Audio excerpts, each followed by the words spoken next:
Good. Thank you very much for that, whoever you are in America. Oli, this is the masterclass and some students from other courses that I'm running. What I try and do is give them a WhatsApp chat every month with somebody different from the publishing world so that they get a feeling for how that world works. And you're it this today. Could you just give us a brief background as to how you got into this position? And then we can sort of take it from there. We'll just chat. Please feel free to break in at any point if you've got questions, or just put them up and I'll ask Oli. Okay, thanks. Oli, all yours.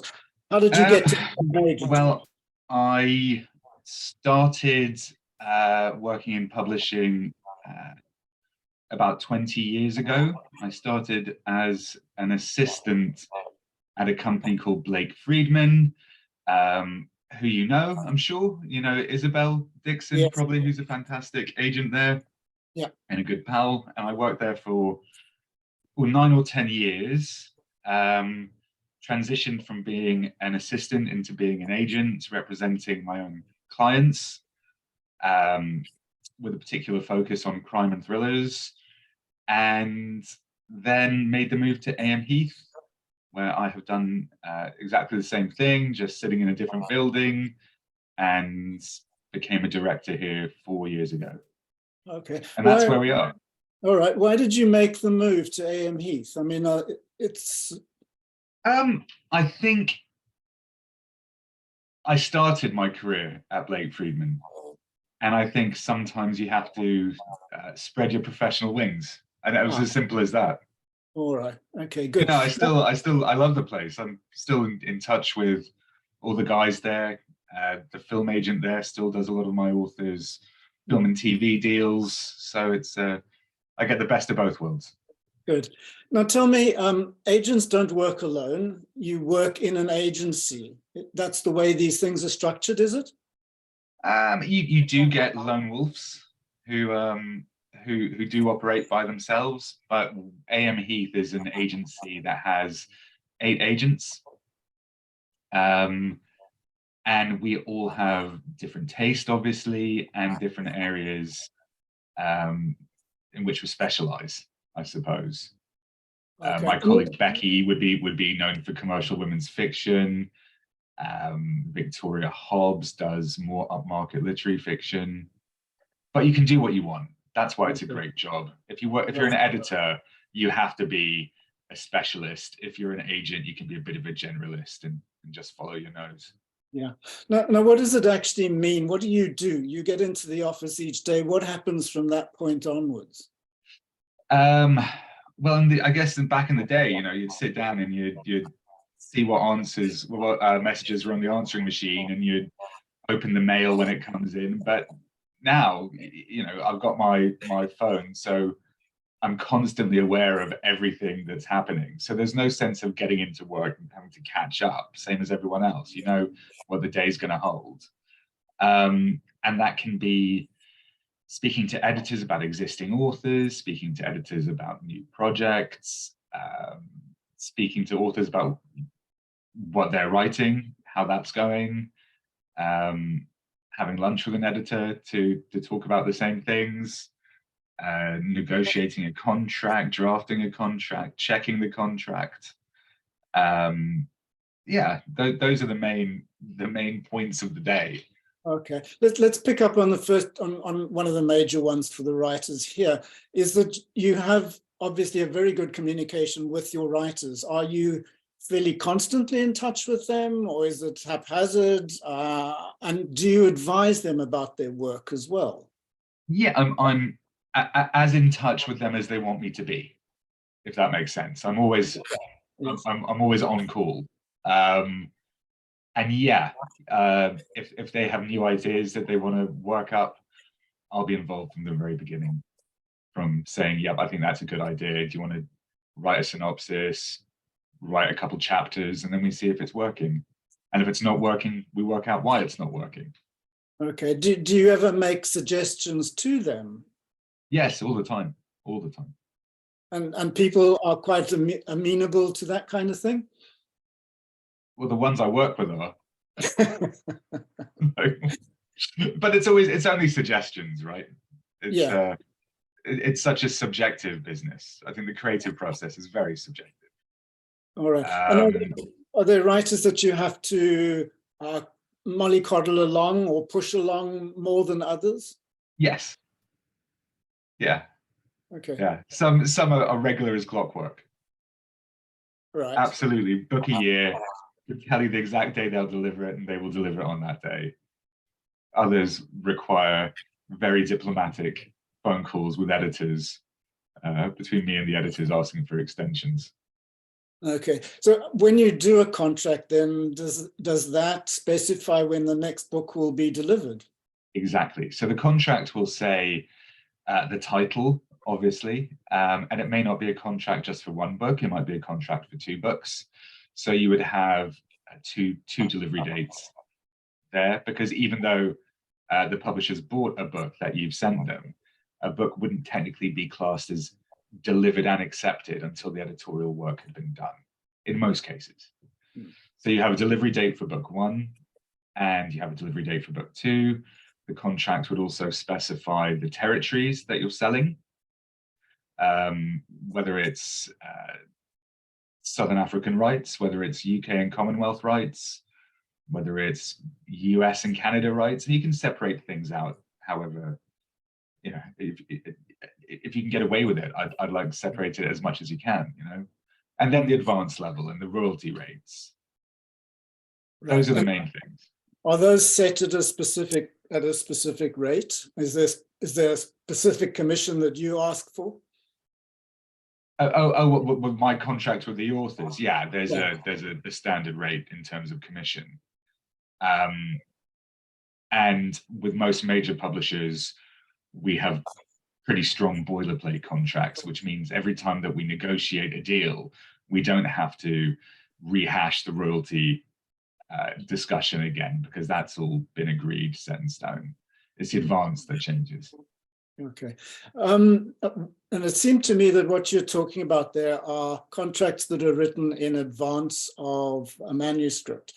But there must be plenty of instances where you find a manuscript and then go out to try and sell it. Yeah, that's most of how it works. And obviously then you get repeat business. You sign up an author, you submit the manuscript to editors. Ideally, at least one editor loves it and makes an offer. Even more ideally, more than one editor loves it and makes an offer, and then you have an auction. Okay. And what is an auction actually? An auction is when more than one publisher is interested in buying rights in a book. So if you had 5 people bidding for a book, you carry there's a million ways to run an auction, but you basically do it in rounds. So end of round 1, 5 people have offered, 1 person will probably be the highest. And then you give other people the opportunity to bid again, and so on and so forth, until you ask for best bids. Okay.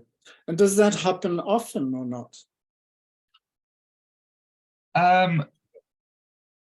Yeah, fairly regularly, I'd say. Yeah. I'm just thinking back over my past year, and it's happened a couple of times. All right, but otherwise, that's a lovely situation to be in.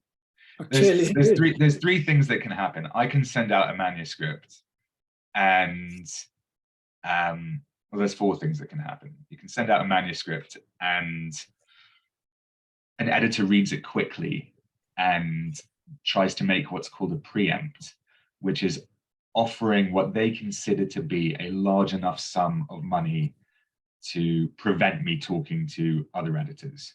So to take it off the table, and that's called a preempt. Right.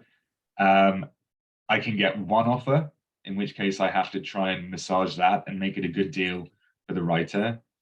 Or you have an auction where things escalate and the advance level goes up. Or the 4th thing that can happen is that nobody offers for the book at all. And we try and avoid that one. I'm sure you do. And what happens when that does happen? Do you just put it in a drawer for another time? Yeah, well, you look at the feedback, and if there's a consensus about things that can be improved, then you maybe have another go with it. The writer does some more work based on that feedback. And sometimes as you say, you just have to put it to one side and start thinking about what next. Okay. And writers understand this, do they? I mean, they... Yeah. Yeah. Okay. I think so. And you, even though you've not found a publisher, you would remain the agent for that writer? Yeah, absolutely. Okay. Absolutely. Because when it comes to signing somebody up, the way it works is we have a submissions portal, which is linked to each individual agent. So somebody says, okay, I'm writing this book. I think Oli Munson might be a good fit. And they'll send in the first 3 chapters and a synopsis.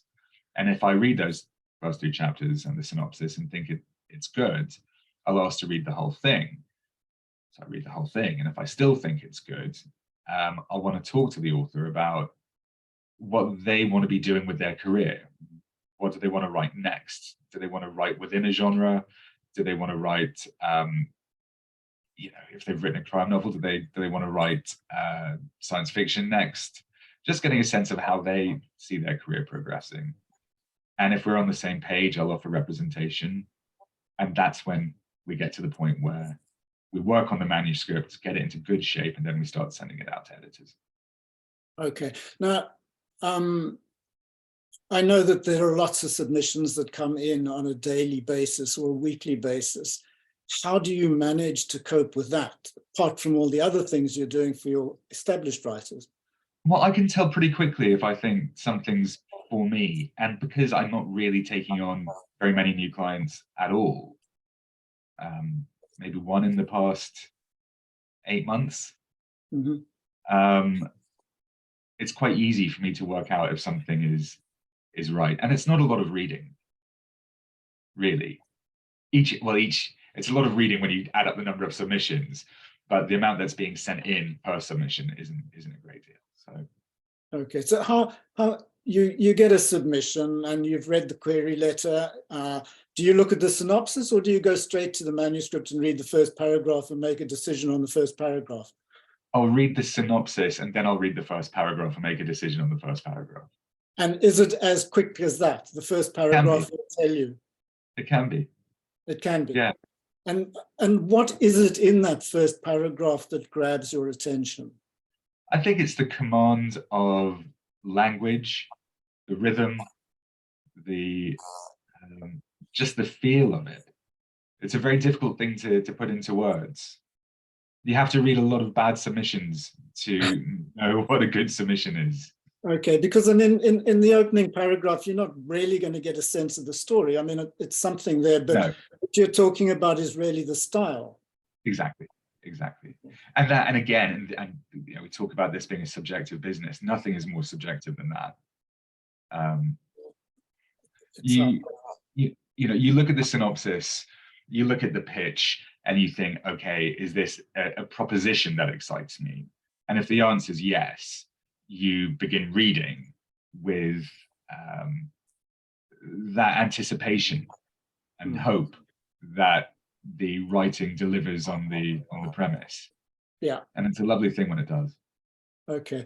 And so if you've read the first paragraph, you like it, you continue reading, is there sometimes a point where you suddenly think, oh no, this is not working, I'll have to turn it down? Yeah. And where would that point be? Would it be 20 pages, or does it vary? It varies. Yeah, it's hard to say for sure. If you can get 2/3 of the way through a novel, so we're not talking about the submission package now, we're talking about I've asked to see, I've liked the 3 chapters, so I've asked to see the novel. I think if you can get 2/3 or 3/4 of the way through without any major issues, there's something there that you can work with. Yes. Yeah. If it goes from my mind, if it goes off the rails very early on, it's harder. Harder. Okay. questions come in. If you find a manuscript is not for you, but you think another agent in your agency might find it suitable, do you pass it on? Always. Yeah. Okay. Has this happened often? Yeah, actually, it happened. A woman called Hilary Taylor sent me a submission 2 or 3 years ago, and I liked it, and I didn't think it was quite right for me. So I shared it with my colleague Becky, who read it and also liked it, and signed her up and sold her. So yeah. Okay, all right. Now let's just get back to the rights and what you sell. Do you just sell the English language rights in a certain territory? Is that how it works? Correct, but we have a translation department, and they work on selling the books in translation. So my primary responsibility, being an agent based in London, the UK is obviously my first port of call, but I've got good relationships with editors in New York as well. So I submit there, and for the right projects, for the right authors, you can do Southern Africa, Australia. I've separated Canada as well.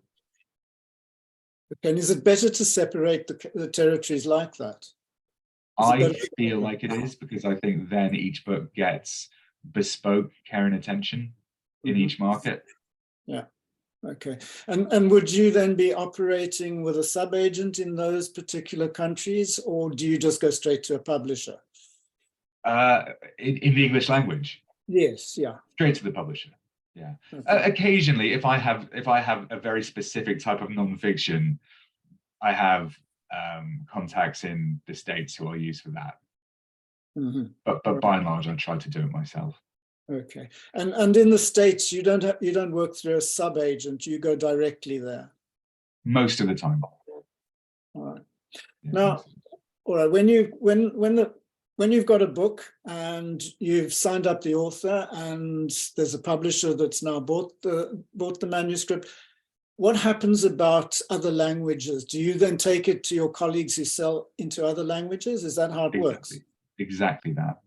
And publishers can also buy world rights, so they would be the ones controlling the translation rights, but the process would be the same. Okay.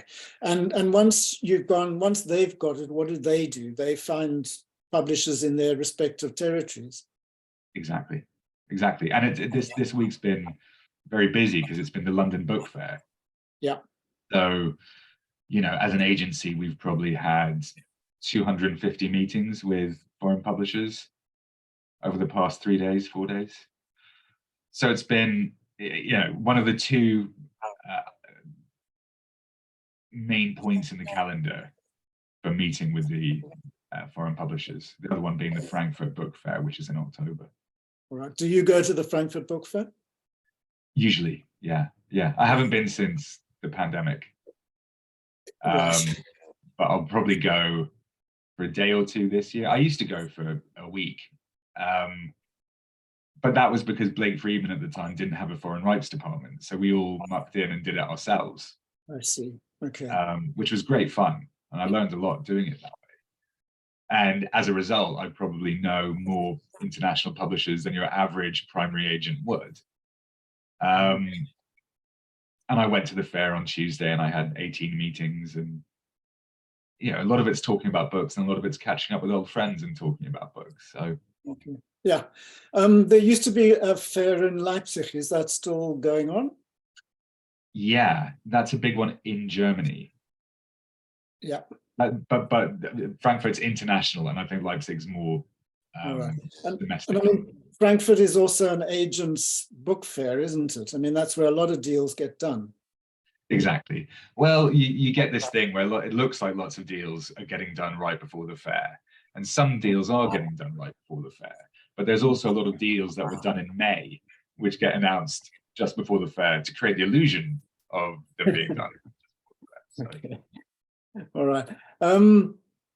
Just to get back to percentages, when you sign up a client, what percentage of the advance or royalty do you take? 15% in the UK and 20% in the States. Okay, and when it's a foreign rights sale, what happens then? 20. 20. And that 20 goes to the foreign agent, or do you get a cut of it? Oh, I mean, it goes to the agency. Okay. Yeah, that question kind of gets into the granular, how do we sort out how we pay ourselves? Oh, I see. Okay. And that's fairly standard percentages, isn't it? Yeah. No. I think years ago it was 10%, but I think every agency is 15% now. Okay. A question come in. If you're an emerging debut South African author, would it be best to try and get published in South Africa first, or does it not matter? I don't think it matters. It depends. It partially depends where your agent's located. It depends how confident your agent would be at submitting to South African publishers. Right. I think my experience of Blake Friedman, which was, had a very heavy South African influence, meant that I knew a lot of South African publishers from my time there, and represented South African authors because of my time there. Yes. And as a result, you get sent more South African authors. Okay. But if you were an author without an agent, it might be worth finding a South African publisher first, just because they're on your doorstep. Right. And if you've sold the book to a South African publisher and then go trying to seek an agent in the UK, is that an advantage or is it a disadvantage because suddenly one of the territories in the Commonwealth area has been used up, so to speak? I would see it as more of an advantage because a publisher has been prepared to put their money where their mouth is and invest in your book. Yeah. So there's been a level of affirmation there. And I don't think British publishers might pretend to be really worried about keeping hold of South African rights, but I'm not sure when push comes to shove if that's the case. Okay. All right. And just for the sake of the class, the Commonwealth rights are the UK, India, Australia, South Africa, Nigeria. Yeah, oh God. I mean, the schedule is massive. Okay. There's a lot of countries still in the Commonwealth. Fewer every year. Okay. And then the other group is the Americans. Yeah, the other English group. And America's more straightforward. It's America tries to get Canada as well. So it's North American rights. That's what American publishers would like. So Canada is a bit contentious, right? Because it's still a Commonwealth country, but the geographic proximity to the United States of America makes it more sensible for a US publisher to distribute their editions in Canada. Yeah. All right. A question. You mentioned that there's something that captures your attention in the synopsis. Is there anything in a synopsis which would be an absolute no-no and turn you off? I mean, it's much more about the writing than the synopsis, because it's very hard to write a compelling synopsis. Synopses are very dry.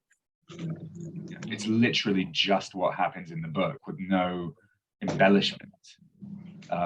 It's like eating pasta without any sauce. So you have to keep that in mind. Like, this is not the sexiest version of what you will eventually be.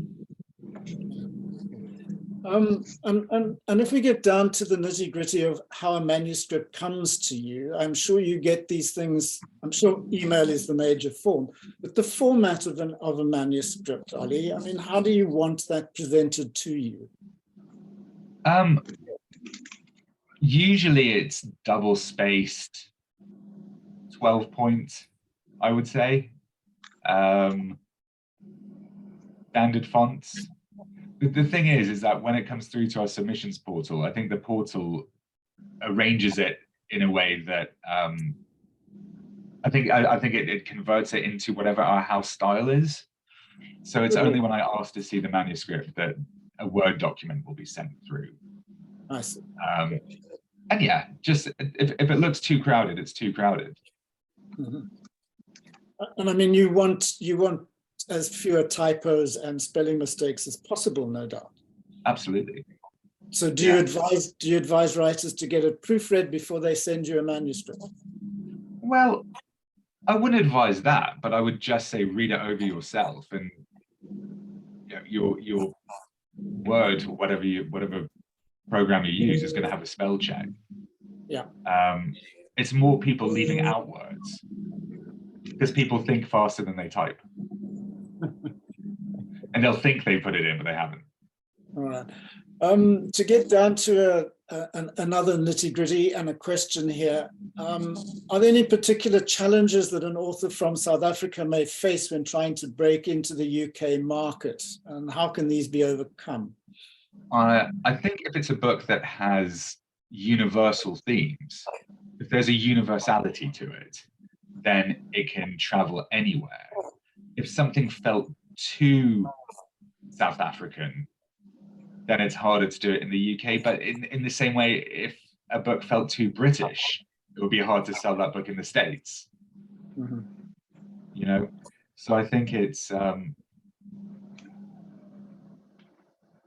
it just depends on what the book is about and who the book is for. Okay. And would you need to specify then in your synopsis or your query letter that you thought this was a particular potential market, for argument's sake? Yeah.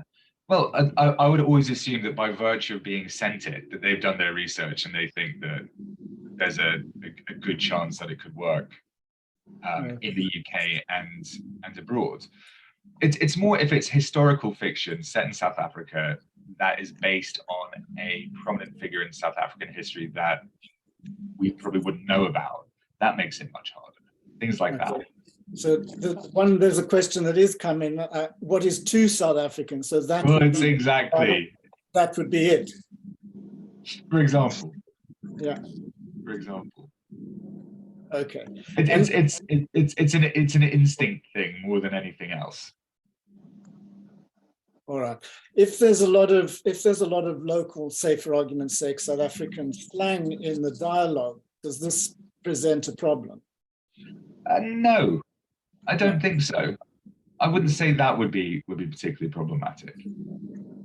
Okay, because I mean, there are writers that are sometimes working in mainly English, but they're using phrases from other languages. Sure, it's not a problem.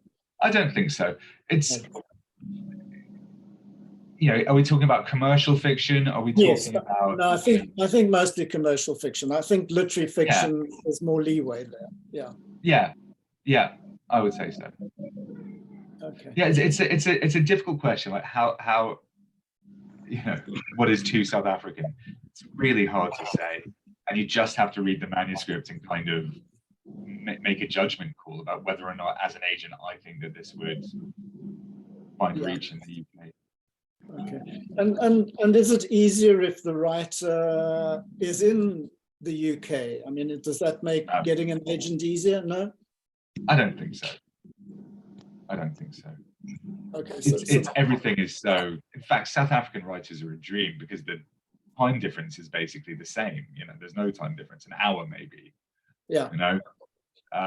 So that's fine. And Zoom, email, everything makes the world much more connected than it ever has been before. It's very easy to represent authors in other countries these days. Okay. A question, is crime hot? And what sort of crime would you be looking for? Oh, gosh.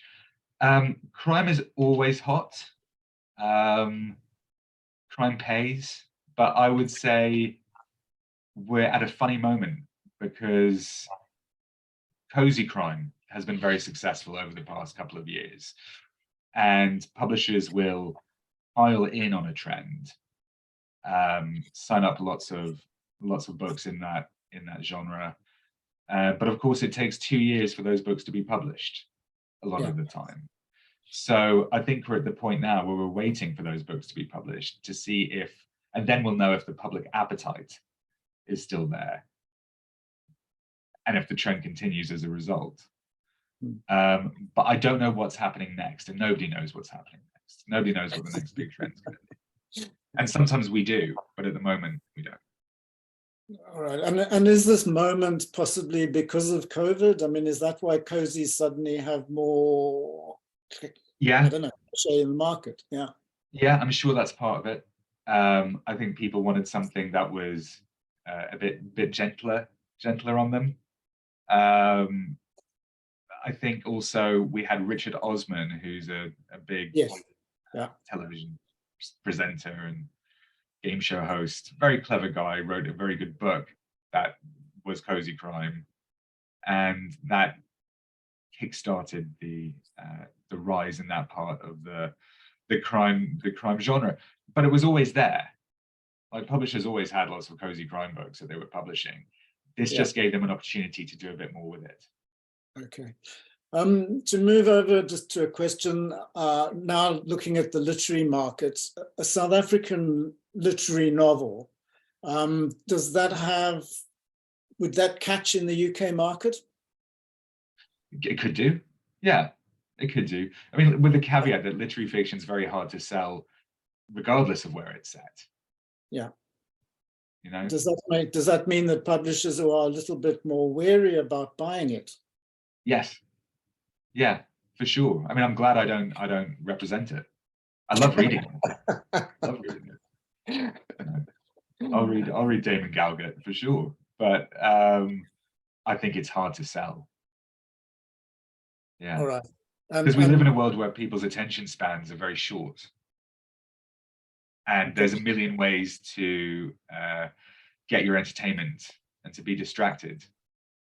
And a literary novel, it's about a feel, it's about the writing more than it's necessarily about the plot. So those books can sometimes be quite hard to talk about. And the easier a book is to talk about, the higher the chances that it will be successful. Okay. So in other words, what writers have to do is give you something to talk about. Exactly. All right. As a salesman, yeah. As a reader, not necessarily. Okay, I've never thought of agents as salespeople, but at any rate, I will now revise my concept. Do you know what, Mike? I never did either. And then I went to, my father's American and has many brothers and sisters. And we went to the States for a family reunion. And one of my uncles was asking me what I did for a living. And I said, yeah, I'm an agent, book agent. And he goes, so you sell books? And I went, yeah. And he goes, well, you're a salesman too. He sells farm machinery. But basically, yeah, he was right. Okay, just a different product. Exactly. I think we're now quite used to seeing television series where there's quite a, particularly coming out of the UK, where there's a broad diversity in the number of types of people, to use a phrase, being made up in the cast. Is ethnic diversity important in a novel these days? I think it is, yeah. Yeah. I think it's really important. I think it has to be a true reflection of the world we live in. Yeah. You know, And this doesn't step into appropriating, cultural appropriation. I mean, does that not come into this? Well, that's a different question. I think we have to be mindful of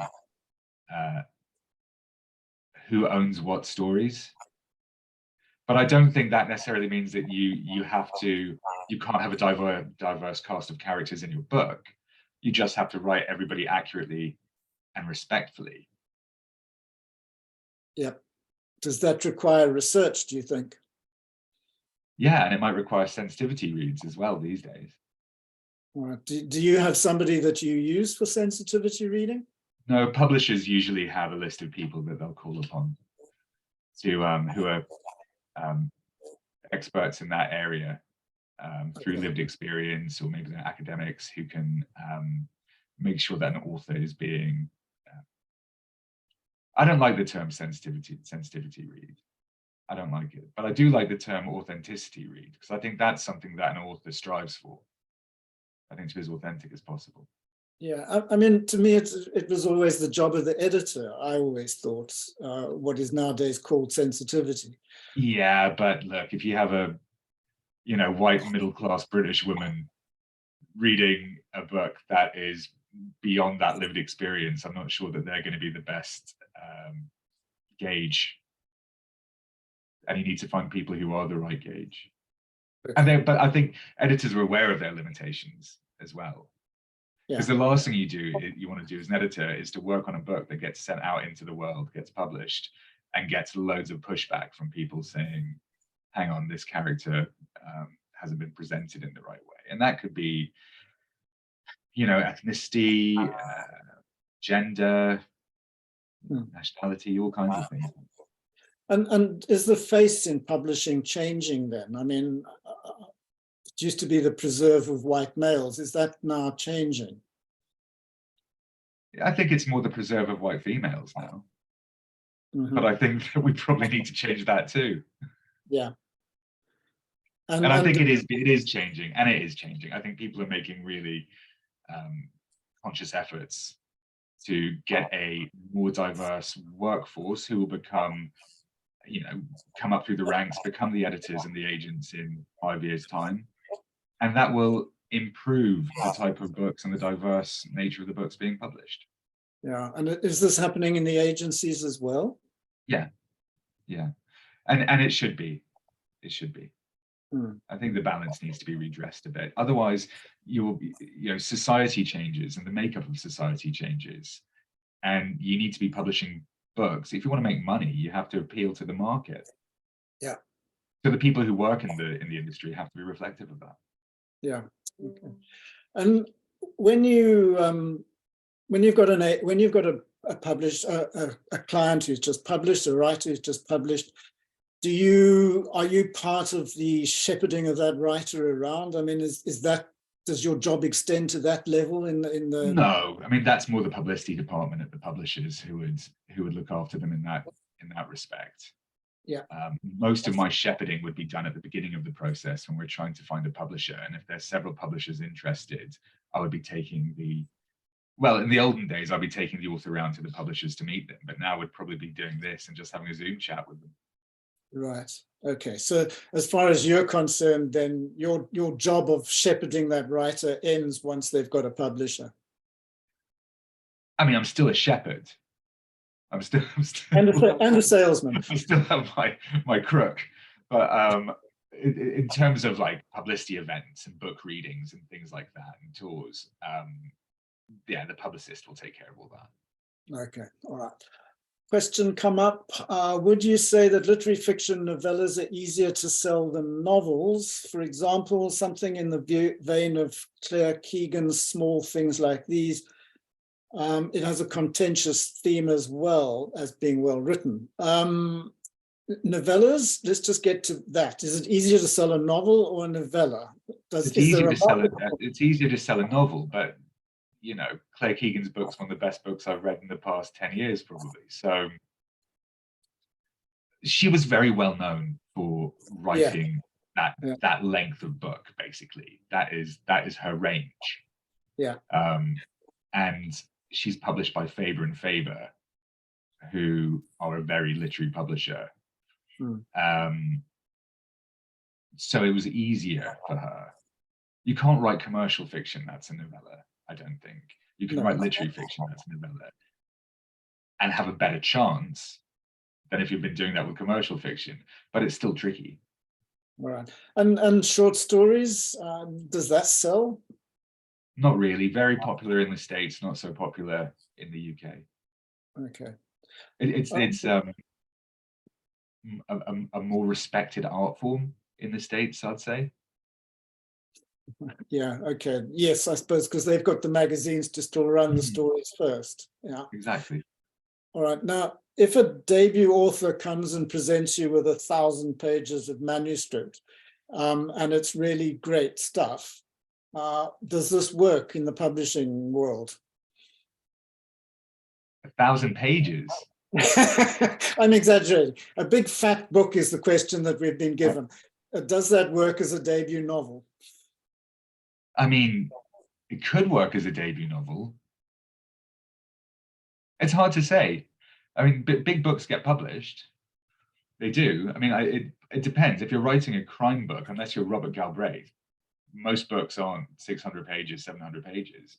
Most crime novels will be between 300 and 400, I'd say. Yeah.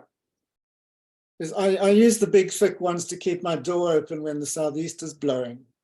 They're handy. They are. I think it depends what genre you're writing in as well. Yeah. I think if you're writing a literary novel, maybe you can get to. It's just a lot of words. It's a lot. You're asking a lot of a reader. And it's very expensive to produce, is it not? There's that, yeah. Okay. And also books in South Africa. I mean, if we're talking about South African publication, books in South Africa are criminally expensive, I think. They are, that's for sure. Because the costs are so high as well. Okay. I think the printing costs and distribution too. And the market is very small. And the market is very small. Age of Vice is said to, it's one novel that I'm dying to read, is a very big book, but she had written other books. I mean, this wasn't her first novel. Which novel? Age of Vice. Oh, yeah, yeah. Do you represent her by any chance? No. No, I can't remember the last time I had. Maybe 120,000 words is the longest I've had recently. Okay. So crime novels are coming down in size then? Yeah, I think so. I think so. But also it's partly down to people reading on Kindle. So the actual size of a book, and it cuts both ways, I guess. If you have a very long book, you can read it on Kindle and it's not taking up a lot of room in your handbag, your backpack, or your bookshelf, right? But I think people are also trained not to be judging a book's merit by its size. So you can have a 65,000 word novel that could end up being very satisfying and you don't feel shortchanged. Okay. Only to get on to nonfiction, do you represent much there? I do. It tends to be, I mean, not so much, probably 10% of my list, I would say. And that tends to be on the whole quite British. Okay, and is that memoir or does it range travelogue, history, politics? I mean, it's looking around my office. I've got a book on how the charity sector can be improved. I've got a book by a chap who runs marathons, who writes very successful books about running, which also act as travelogues. I've got a South African author writing a book about global mining. Kind of an expose, a Daily Maverick journalist. So yeah, it's a pretty big range, and the process there is slightly different. Yes, because most of the time somebody has an idea and they'll put together a proposal. So we're not talking about a synopsis anymore. We're talking about a proposal, and the proposal is just that, what they intend to write, with a sample of their writing. And that's what you would send to publishers, and the deal would be done on the basis of a proposal. And then you'd go away and do the research, write the book. all right. So you'd find out whether it was a goer or not without having to write the whole thing first. All right. But that person may come to you with a proposal. It may be the only book you ever represent because it's the only book they ever write. Yeah. Okay, so this happens. All right. Yeah, because with nonfiction, well, particularly with a memoir, it's unlikely that somebody's going to have. I mean, people do, but on the whole, the story is the story. So you're not necessarily looking to establish a long relationship with a writer. It sometimes might just be a one-off. Yeah, and I don't think you'd necessarily have to frame it that way at the outset. It just so happens that's the way it goes. Okay. Question. In the beginning, you said that one of the first things you do when you have decided to represent an author is chat to them about their career. Does a level of ageism creep in to publishing houses? do publishers take a chance on more mature authors where the writing career may be not quite as long? Yeah, I don't think publishing is ageist in that way. No, so they would take it on its merit. They would take the book on its merit. Yeah, I've sold authors in their 60s, maybe their 70s. You mean there's hope for me yet? Still there. Oli, is there anything else that you think is, we should know about that? I think just when you get to the point that you're happy with your manuscript, and don't rush it. You can only make a good first impression once to an agent or anyone else. So just make sure that what you want to be presenting is in as good a shape as possible. Okay.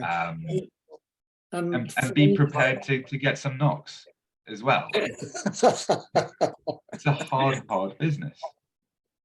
Yeah, taken. Would you suggest to authors that they try a whole lot of agents simultaneously, or do they go through the process one by one? No, I'd say try, maybe have a select list of 10. Mm-hmm. And if one of those agents asks to see the full manuscript, just let the other agents know. Okay. Because then they will prioritize and maybe want to see it too. And then, the best thing you can have in life is a choice, right? So ideally, just like we have an auction, and okay, auctions might be dictated by money to an extent, but it also gives the author an opportunity to work out which editor's vision for their book they like the most. Same goes with looking for an agent. Okay. Right. If you get 5 agents who've read your manuscript and want to represent you, take your time and have chats with all of them, and pick the one you want. All right, that's good. So agents understand that when they get a submission from an author, it's probably gone to other agents as well. That's understood these days.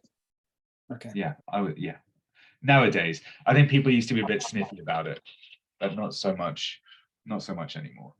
Mm-hmm. And is there a tip in looking for agents? I mean, does one go to an agency that's well established, quite big, or are the lone wolves also worth approaching? I think do your research, look on the websites. The Writers and Artists Yearbook always used to be a good way of finding out which agencies are operating, and every agency these days will have a website, so you can see the full list of clients that they represent, the size of it, and you can use that to help make an informed decision about who you want to be approaching. Okay. One final question. There are lots of one final questions. When it comes to television and movie rights, does the agent handle that, or does it go off to a separate agency altogether? I would appoint a separate agent to negotiate on behalf of the client. Okay, because that's a completely different type of contract. Yeah. Oh, yeah. It's a different discipline. It's like the difference between being a doctor and a vet. Theoretically the same, but the way you go about it's very different. Okay. All right, good. Thank you. And do you expect the author to have a social media profile? Does this? If they're writing a novel, it doesn't really make any difference. If they're writing nonfiction, it probably does.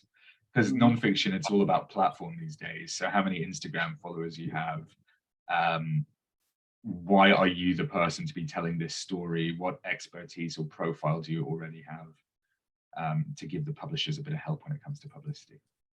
Okay. But for novels, I don't think it makes any difference. Great.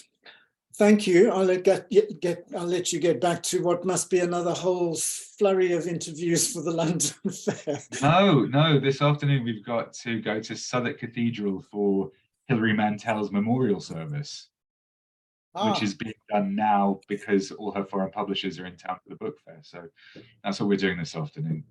Okay. Well, all right. Sad event, but she was a hell of a good writer. I think it'll be a bit of a celebration, I'm sure. Yeah. Quickly, any more questions? Because Oli's off. Felicity's got good taste. Oli, thank you very much for your time this afternoon. And My pleasure. My I absolute hadn't realized that it was going to coincide with the London Book Fair. Otherwise, I'd have pleasure. put another day. It's nice to be doing something different, to be talking about something else. So I enjoyed it. Best of luck to everybody. Yeah, thank you very much for your time. Okay. All right. Bye now. Bye.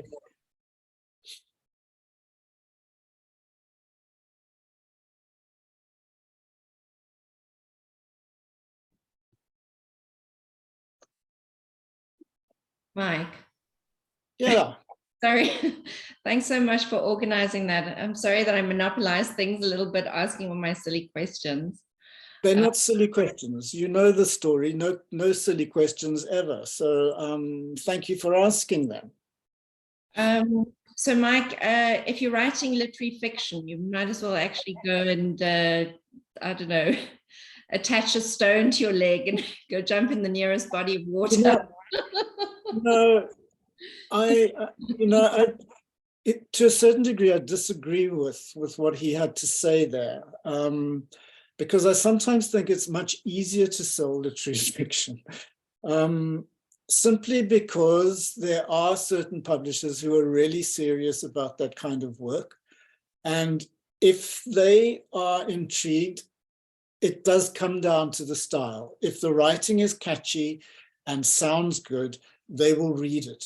If it is different in the presentation of the story and the type of story, it will get bought.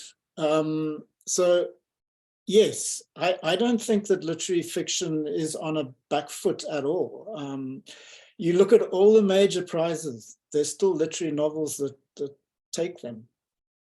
So it's still up there. I wouldn't say I wouldn't say go and tie a rock to your ankle and jump in the sea. Not yet. Okay, and Mike, so what are the South African publishers that sort of focus on literary fiction?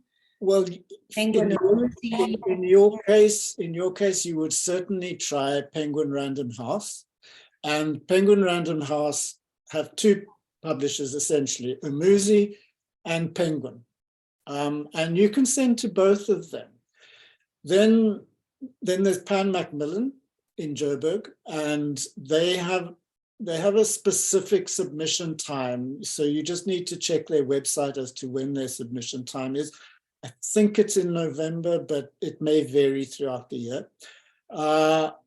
Then under Nationale Boeke, there's Queller, there is Human and Rousseau, and there's Tafelberg. And out of that bunch, that's what, that's six publishers. There are also some up and coming smaller publishers. There is Caravan Press, there is Majaji, and doing a lot of stuff in South Africa, but actually based in the States is, God, what the hell? Catalyst Press. So they've picked up a number of South African writers, and they publish them both there and here. So your options are all over the show. I still think, and I'm busy experimenting with this. Unfortunately, she's gone. Tanya Kliphuis was on earlier. She's serialized her memoir on Substack. And my feeling is that Substack is going to become a very good preliminary publishing place for writers. So you don't put the entire manuscript up, but you get a presence. It's a better social media platform than Twitter or Facebook, because there's serious readers there. And the universe of Substack is getting bigger and bigger, and people within that universe are now starting to find people that they want to read. So it's not only writers, there are a huge number of readers. In fact, I think the readers outnumber the writers. So a thing you could do is open a Substack. Substack is all about you, the personality. So you need, I know this is difficult for all of us. Yeah, I'm more sort of behind the scenes person. Look, me too. But unfortunately, we live in a world these days where we have to be a bit more out there. And you can do it in, in different ways. Hannah's at the moment, she's got a really good Substack running. I mean, she's putting all sorts of stuff out there. And it's going to get you a reputation. And I think that it's not a bad thing to do, to serialize for a while at any rate, not the entire manuscript, but some of it. Charles Dickens did it and it worked for him. Yeah. Why should we redo it? But Mike, I actually wanted to ask you, in one of my emails, I said to you, oh, it would be great if you write your memoir. And you started putting up a little bit of sort of posts, kind of memoir-ish. And I actually thought to myself, I was once at a conference and the publishers there said, be careful, whatever you put on a WordPress or a blog or whatever platform, we cannot publish that because it has already been published. So I'm not sure, does that not apply anymore, or? Listen, it's a good question, and there's just been an instance of it, and I now can't remember who it was. Somebody who'd published on Substack has just been accepted for publication by a conventional publisher who does not mind that it's already appeared on Substack. Okay. So, these days, I think they're different mediums. They're going to different audiences. I don't think that thing applies anymore. That once you've published it here, it's gone, and you can't do it again. That doesn't work. Okay. So don't worry about it. It's really, and there was an instance. I was more worried for you, Mike, for your memoir. Oh, no. I'm not writing a memoir. Yes, you are. Those are just instances of the past that I just felt, one needs to record them for some strange, weird reason. But no, that's as far as the memoir's going. You say so now, but no, I mean, Hannah, where's she gone? She disappeared. No, you're there.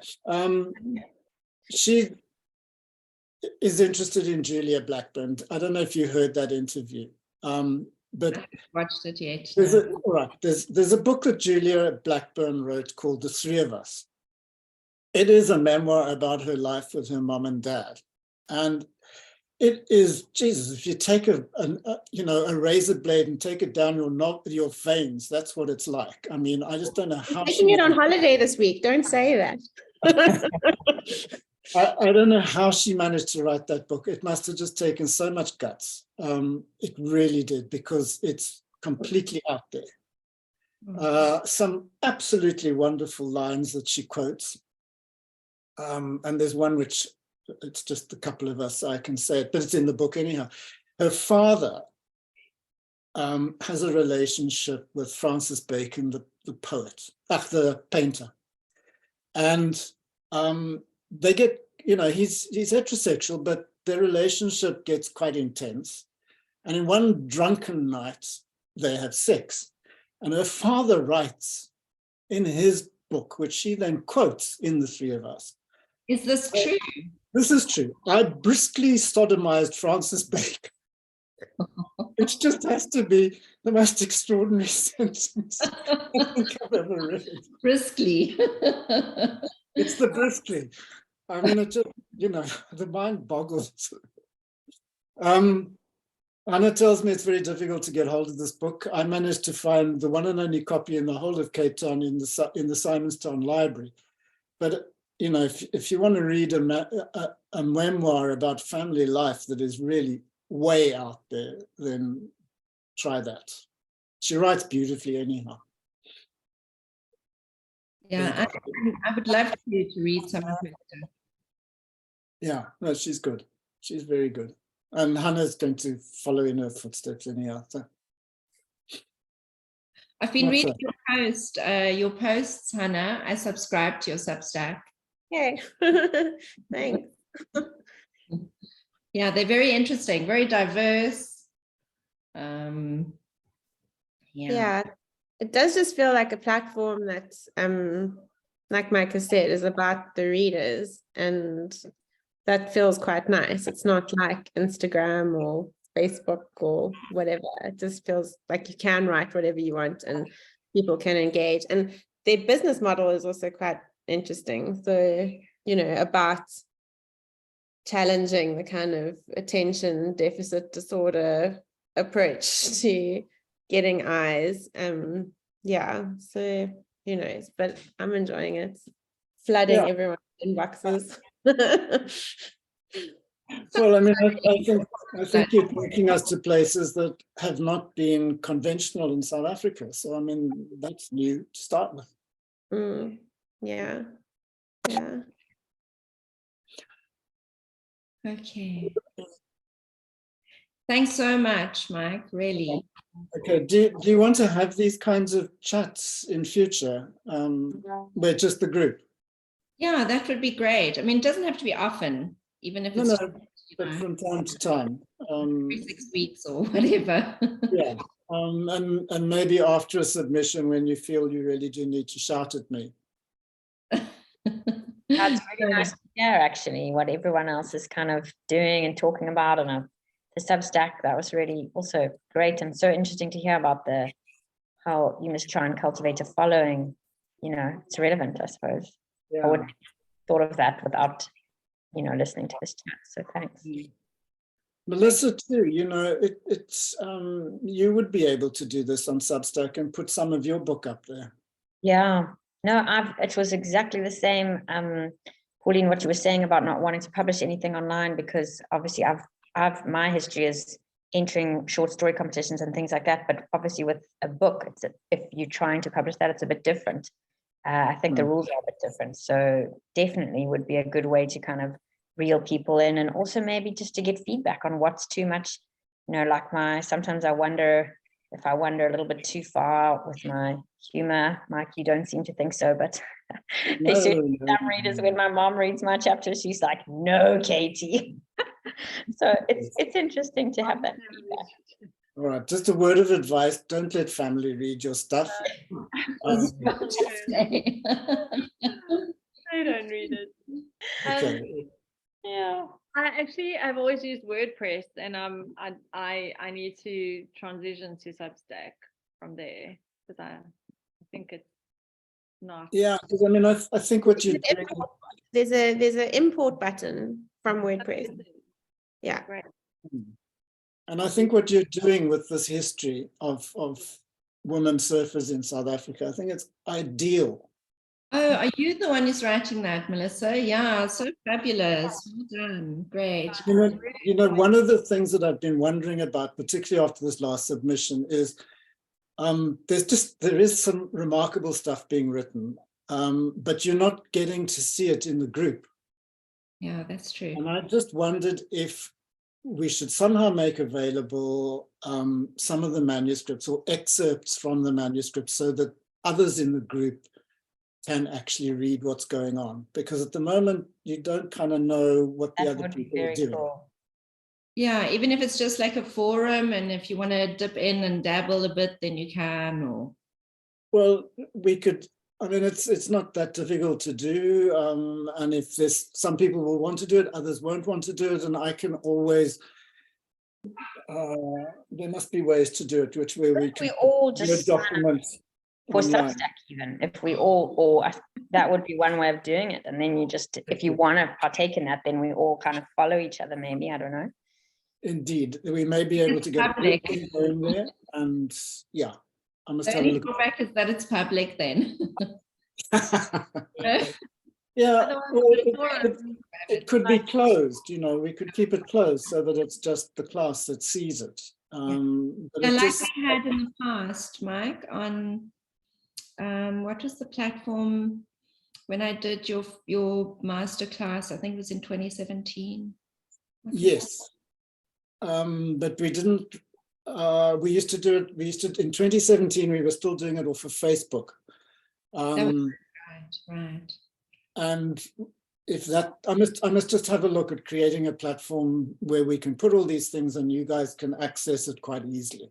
Yeah, that would be interesting. Nice to see what everyone else is doing a little bit. Yeah. Yeah, no, I think it would do, because there's some extraordinary stuff being written. There really is. And one doesn't really, I mean, if a person's not comfortable to post, they don't need to. Exactly. Just like a voluntary thing. Yeah, and you can choose what you want to put out. It can be a all those parameters. A little Netflix attention span amount. Yeah. I have just learned that with Netflix, if the film doesn't capture the audience within the first 3 minutes, people go on to the next one. You must see my continue watching list. There's all these little 3 minutes. All right, we're guilty. Then I was like, oh, then I've got the weight of I haven't finished any of this hanging over me. But anyway, reboot. Okay. Reboot. So that's, as what Oli Munson was saying, it's that first paragraph. If that doesn't work, we're sunk apparently. That was a terrifying statement, what he said there about the first paragraph. Wow. I think it's dead right. I mean, it is dead right. And has to hook you.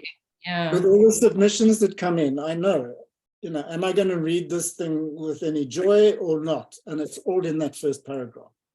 It's amazing. Actually, my first novel I had to rewrite completely. The beginning was never, ever. The initial beginning that Mike had to wade through in the first masterclass submission way back when. It's a bit different in the class, but I mean, beginnings are beginnings. I know you write. I've always thought there's the beginning that gets you to start writing, and then at some point there's the beginning that will be the beginning of the manuscript. And those two things very, very rarely coincide. Interesting. I keep trying to tell myself that it doesn't matter actually how you start anything in writing, because you're never going to start with that actually. So you could actually just write rubbish rhubarb and then get into what you're saying. And it would be fine. When I look back over my books, there was one book that actually started with the same sentence that it ended up being published with. Which one was that, Mike? Of Cops and Robbers. It's about a car coming down the corner that's baby shit color yellow. And that's because the granddaughter had just been born and there was a lot of baby shit around.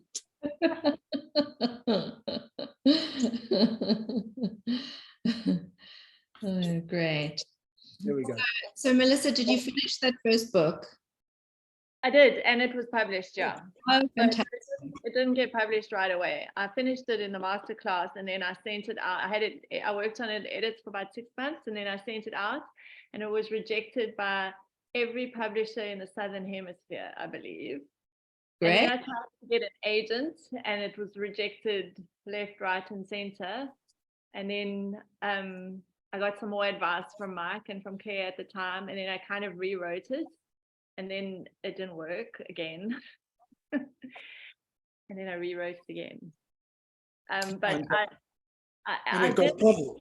It did. And it got published. Really inspiring. And it actually won a prize when it was rewritten. The manuscript won a prize with the romance writers it was the best manuscript of 2017 or something. Wow. But that was multiple rewrites and lots of thinking. But in the meantime, when I was like agonizing and eating chocolates and feeling sad, I actually thought about all the mistakes that I made, and I wrote another book in the meantime. And that was actually published first. Oh, and wow. then all those lessons, and I then rewrote the first one. Yeah. So it was I'm nearing the first draft, and I can hardly believe it, because it feels like I've been, I don't know, having this stone over my head since just before my daughter was born, and she's turning 14 on the 2nd of June. So it's been like 14 years that I've kind of been working, but not working, and working and not working on this project. And I'm kind of just bracing myself for at least rewriting it like 3 times at least, you know, because I think you finally see the end, the shore's in sight, and you can't believe you're actually getting there, but it's nowhere near in sight. Actually, I know that. So I'm stealing myself already to Island. you know. One thing I've learned also from the romance writers, because I've been at their organization for a while, is don't be afraid of writing something parallel to what you're writing if you're getting bogged down. They do that, and you don't, so that you don't lose your momentum as a writer and your big sad becomes bigger. Yeah. What I mean. Like that. But I think and you're still going, but they actually start writing other books if you have the headspace for it. I'm not saying it's something I've done, but I've seen other people use that as a method of not saying I'm, you know, not getting sadder about a manuscript that you. Yeah, I think, Mike, you once said to me, because I said, oh, I've got an idea for another book, and you said, oh, that sounds dangerous. And then you didn't explore it again. I was like, okay, that sounds dangerous. I should be focusing on this project and this one only. I mean, I think Melissa's point is a good one, but I know that personally, and I've seen other writers get distracted by ideas and go off on that path, and then the original manuscript just gets left behind and doesn't go anywhere. You know, it is just so difficult to know what is the right thing to suggest. Yeah. As Oli said, it's an incredibly subjective process. Yeah, absolutely. And it's the creative process is different for everybody. So yeah. I don't really have the headspace to work on 2 projects at once either. I have to compartmentalize everything. Otherwise, yeah, I can't think about more than 2 things. Yes. So I don't know if it would work for me, but it did work to a point that I put Shadowflick aside and wrote another book. But I had a complete manuscript. But I have seen these women who write romances and they're like, oh, I'm stuck on that. So then they're on this. But they are working concurrently. One isn't actually lying down. They are going at the same time. But like Mike says, it's very subjective. I'm not sure that I could do that. That's writers that work concurrently. Yeah. No, I was going to say that's also where something like Substack is quite cool. Like to have a less serious project that has a readership, so you can't just write complete nonsense. It's not a journal, but you can quickly get stuff out, so you keep sort of your writing fitness going even when you're not writing on the other project. Yeah, that's actually, that was my main motivation for starting, was just to be like, to keep going. exercise your writing muscle. Yes, and that is important. I think you have to do that every day, otherwise it stops working properly. You still write early in the morning, Mike? It's all right, sorry? You still write early in the morning? You know, you write first thing. I try. It doesn't always work, but I do try to do that. It's been a bit hectic over the last 2 weeks, so I have lost the rhythm. And I desperately need to get back to it tomorrow. So tomorrow is the day that it starts again. Because it is important, I think, that you have a specific time at a specific place, day after day after day. And that's 7 days a week. Yes, that is something But you see, I'm still convinced that 250 to 300 words is all one needs to write. And sometimes you can do it in an hour. Sometimes it takes longer. But if you just do that, by the end of the year, you know, you're sitting with 60,000 words. Yeah. I follow an author called Sally Hepworth on Instagram, and she's quite funny. But she's obviously a very professional writer, but got her kids and whatever. She's written multiple books, but she works in 350 word blocks. So she says, if you do 350 a day, or like your 250 a day, you'll have a book by the end of the year. But she'll try and, even like if it's between fetching children from school or those kinds of things, she tries to finish her 350 block to see if she can get it down. Because sometimes I think for me, I think I need like a full hour or 2 hours to like get in the zone, but sometimes those don't present themselves. So I've also been trying to write in, maybe I'll reduce to 250. Look, 250 works just as well.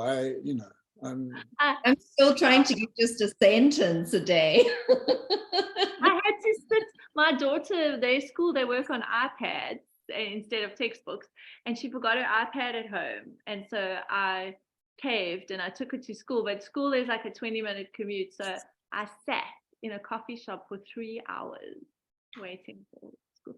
And I wrote 2,000 words. I was very proud. Good heavens. In 3 hours, Melissa, that's incredible. And my friends like, come sit at my house. I'm like, you know what? I'm hardly ever in the zone. I'm just in the zone. I'm going to stay here. But I thought maybe I should actually do that. Go out and sit somewhere. Yeah, let us know if it helps. But that's non-fiction, right?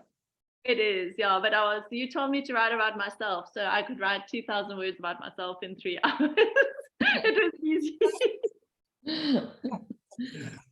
All right, good. No, well, it was good that you read about yourself because that was needed. Follow your advice.